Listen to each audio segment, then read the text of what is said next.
I thought it would be fun. We're going to start this new series called Metaphysical Bible Storytime, because we all like a good story time, right? And I thought it would be fun because I can remember I grew up in Unity, but in my teens and 20s, I didn't like the Bible. Anyone else feel like, I don't really like the Bible, I don't really get it? It's like back then, and I don't know.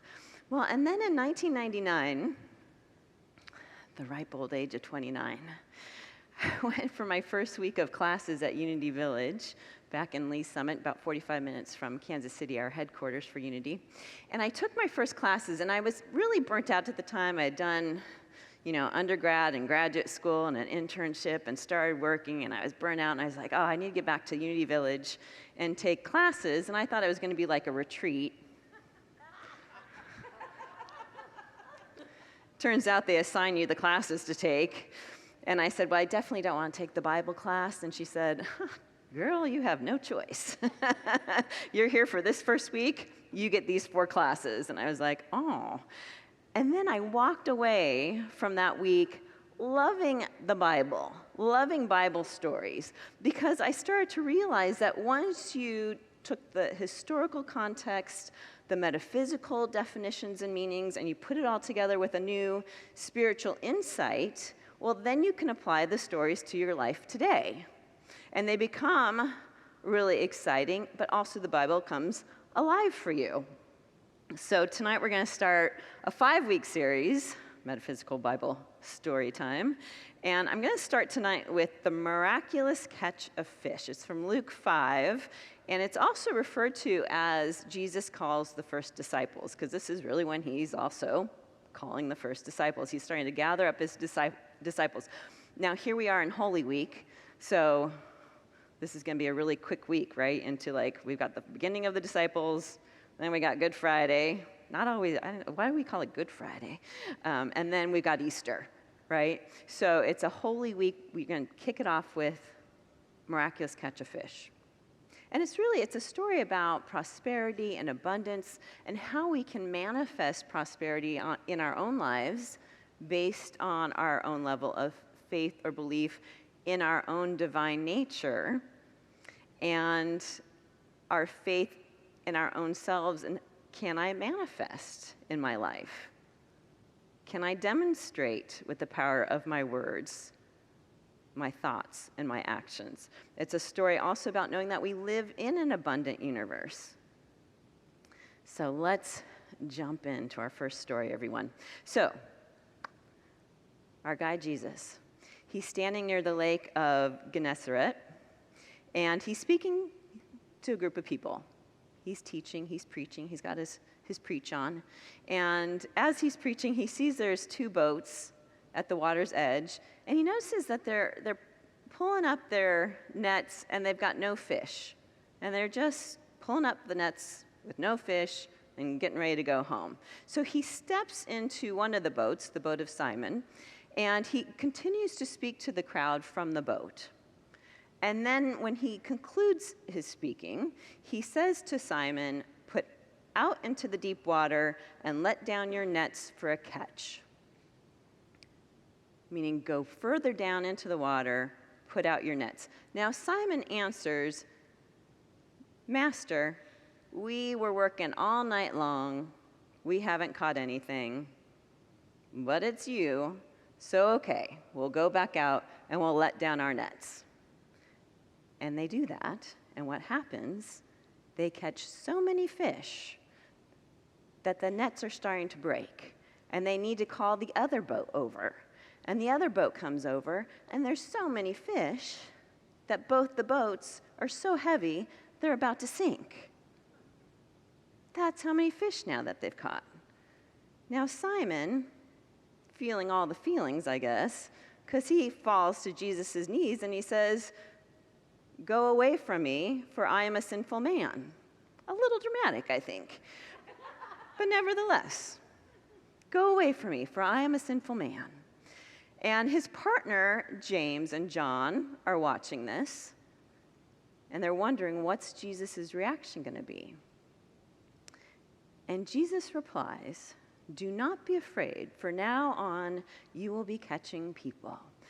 Now, I understand that sounds terrible maybe in today's context, but what he's saying is that you will go out and you will gather the people to me and my new teachings. In other words, you now will be my disciples or my students that will now help lead me into getting my message out to all the people.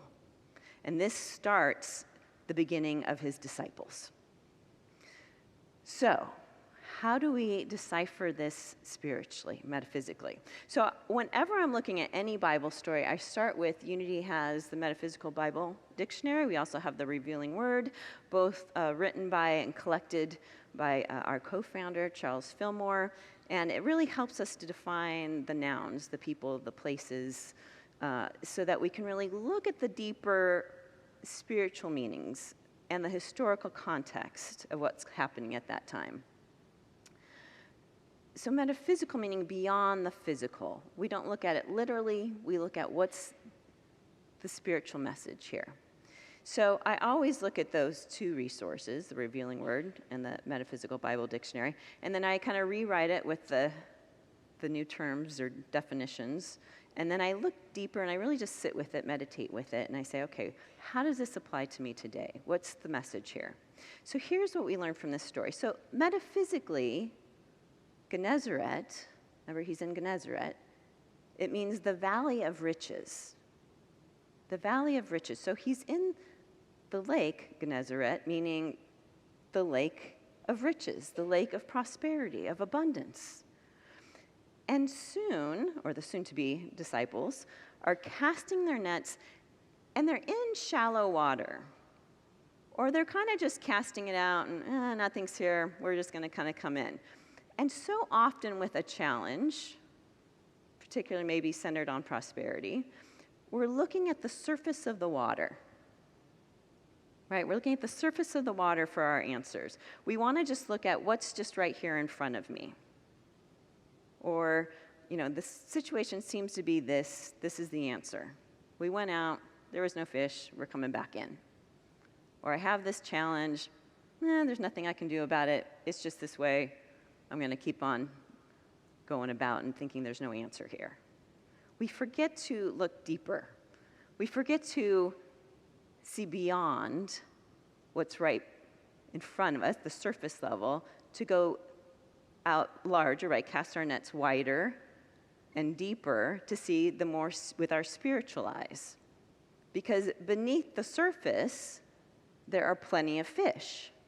Now, metaphysically, fish represents ideas. Specifically, in the Revealing Word, Charles Fillmore writes, fish represent ideas in which there is great possibility of increase.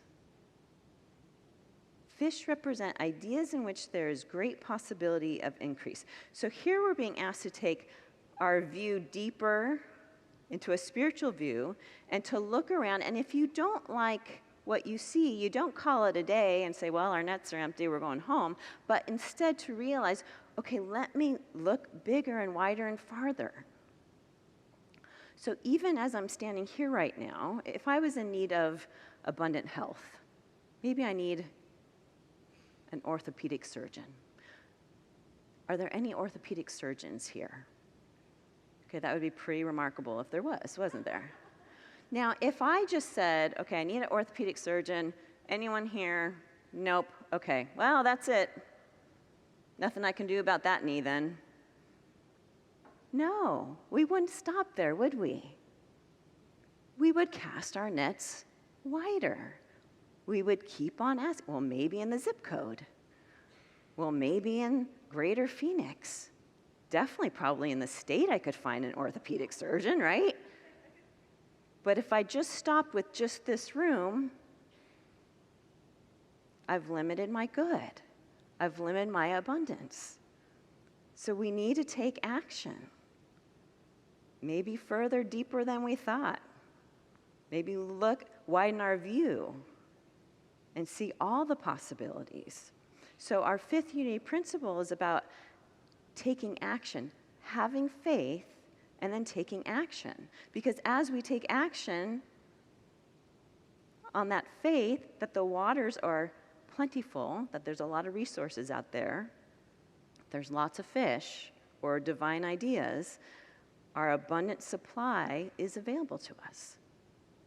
Because God, the universe, provides us with an abundance of substance in the way of ideas to take actions on to create our prosperity from. So in other words, so often you might be thinking, gosh, what am I going to do about this situation? And an idea probably pops into your head, and what do? Oh, no, I couldn't do that. Oh, no, that'd be too hard. That's not possible, right? We swipe away every idea, and yet ideas are our prosperity. So don't doubt, right? So instead of swiping them away and doubting and only seeing shallow waters, no fish, got to go home, keep on trying. Keep taking action on the ideas. Because even if the ideas go nowhere or don't seem to produce anything, that's information. And the more information we have, the more ideas we have in which to draw, because there's more fish to draw, more fish or divine ideas to catch. More prosperity is out there for us. So with prayer and meditation, we sit in the silence, we open ourselves up to listening and hearing divine ideas. But wait, there's more. Because when we look metaphysically at the apostles, the disciples that were there that day, there was Simon. So Simon's name means the one who listens. And when we look at our spiritual powers, our spiritual qualities, we often associate Simon with the spiritual attribute of zeal. So here's Simon. He's actively listening energetically with a lot of energy or aliveness around what Jesus is saying. Because he really could have said, dude, we already tried that. Never mind, we're going home. But instead he said, well, we tried it, but okay. Right? He listened. There was an enthusiasm there. We also have Andrew. Andrew is associated with strength, spiritual strength. That's to persevere, to keep going. We see that James was there that day, James, son of Zebedee. He represents our wisdom, our discernment, our intuition, our knowing, our inner knowing. And then the disciple, Apostle John, he represents love, and not in a romantic way, but love being that spiritual attribute to harmonize and attract our good to us, that which we are desiring, plenty of fish, or plenty of whatever that abundance is.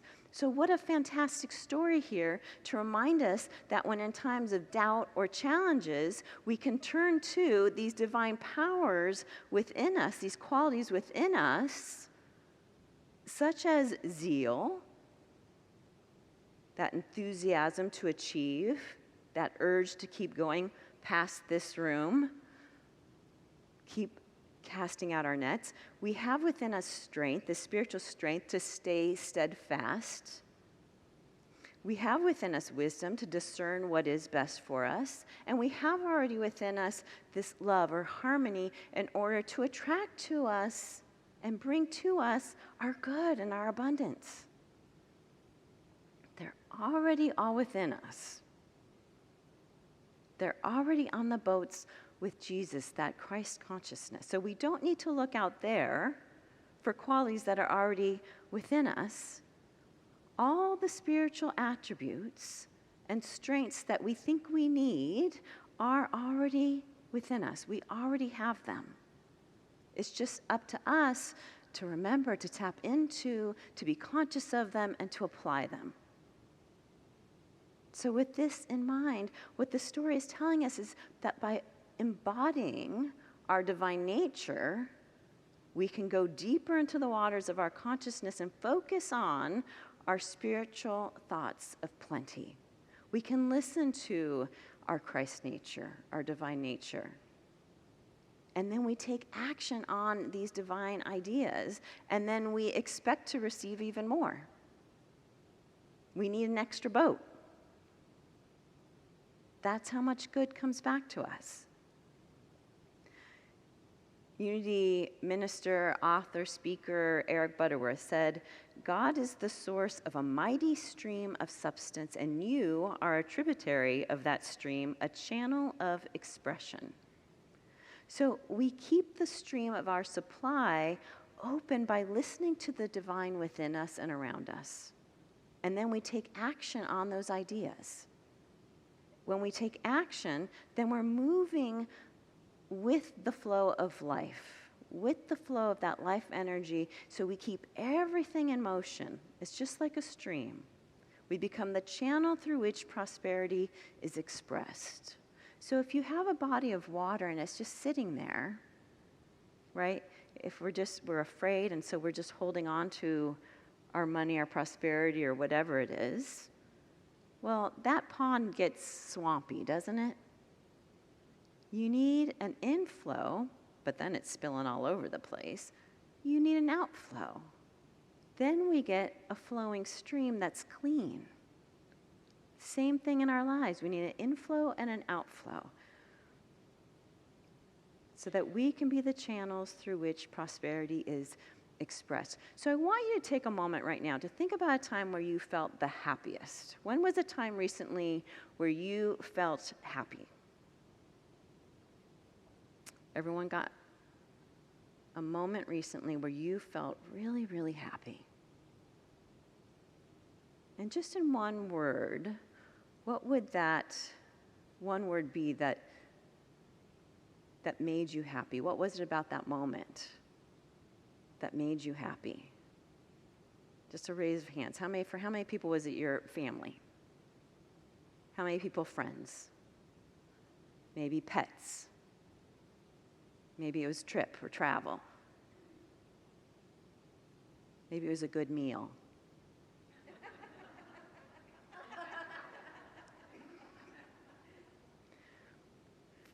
Did anyone have the word money? No, everyone's shaking their head no. No, the word having money didn't come to mind. Maybe you needed money to do whatever it was that helped you feel happy and have that experience, but ultimately it was the people, the pets, the environment that you were in that raised your vibration and feelings of happiness, of feeling rich. So what makes your life rich? What gives you the feeling of abundance? What makes up a life well lived? It's usually not the material things. So also in my 20s, I went to a conference and there was a man who was quite wealthy. He had his own private plane and several businesses and homes. And I remember so clearly he said, well, yes, having money made life easier in many ways, eliminated worries about medical bills and housing and food, but he said it didn't necessarily mean he was happy all the time, or that he felt free all the time, or that he didn't experience challenges and pain in life. And then also around that same time, I can remember it was a Unity minister in Orange County in California, but he was also a therapist, and he had a practice in Beverly Hills, and he said, I like to work with people in Beverly Hills. You want to know why? And I said, yeah. And he said, it's because I don't have to spend the first 4 to 6 weeks of sessions convincing people that money is not going to solve all their problems. They're in my office. They already know that. We've just shaved off 4 weeks right there. Yeah. What makes your life rich?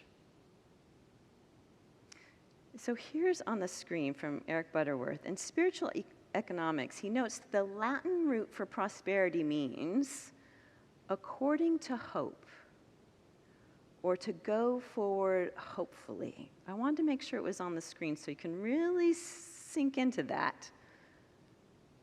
Prosperity, according to hope, to go forward hopefully. Notice that it's not a condition, but it's an attitude and a way of thinking.